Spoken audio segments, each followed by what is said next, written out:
দেখুন, আমাদের দেশে ক্রিকেট খেলতে হলে আপনাকে সমালোচনা সহ্য করতেই হবে, এটাই স্বাভাবিক।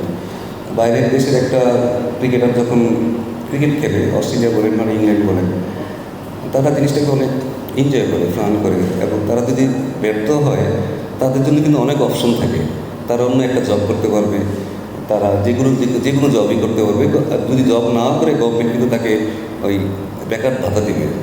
আমার দেশের ক্রিকেটারদের কিন্তু এই অবস্থা না। আমাদের দিকে সেটা একটু এক্সট্রা প্রেশার চলে আসে অটোমেটিক, কারণ টিমে থাকা, টিমের বাইরে চলে যাওয়া, ফ্যামিলি চালানো, সব কিছু কিন্তু এই ক্রিকেটের উপরেই হবে। এছাড়া কখনো যে বাইরে হয়তো কোনো চাকরি করতে পারবে না। তো ক্রিকেটটাই তাদের সব। এখানে স্বাভাবিকভাবে আপনাকে একটু এক্সট্রা প্রেশার চলে আসে। বাট এখান থেকে বের হওয়ার আমরা চেষ্টা করতেছি কীভাবে আসলে আমরা এখান থেকে বের হতে পারবো, কারণ আমাদের বের হতেই হবে। তো চেষ্টা করতেছি ছেলেদের মেন্টালিটি যেন আরও বেটার হয়, তারা যেন ক্রিকেটটাকে একটু মজা করে। কারণ একটা ছোটোখাটো ব্যাপারে হয়তো তারা অনেক প্রেশারে চলে আসে। সিম্পল, আপনার একটা লেখাতে হয়তো তাদের প্রেশার চলে আসতে পারে। বাট আমার মনে হয় যে এইগুলোর থেকে তাদের ওভারকাম করতে হবে, শিখতে হবে তাদের। তারা যেন এটা অনেক বেশি মজা পায়, ক্রিকেটটা খেলে যেন তারা এনজয় করতে পারে, সেটা থেকে আমাদের লক্ষ্য রাখতে হবে।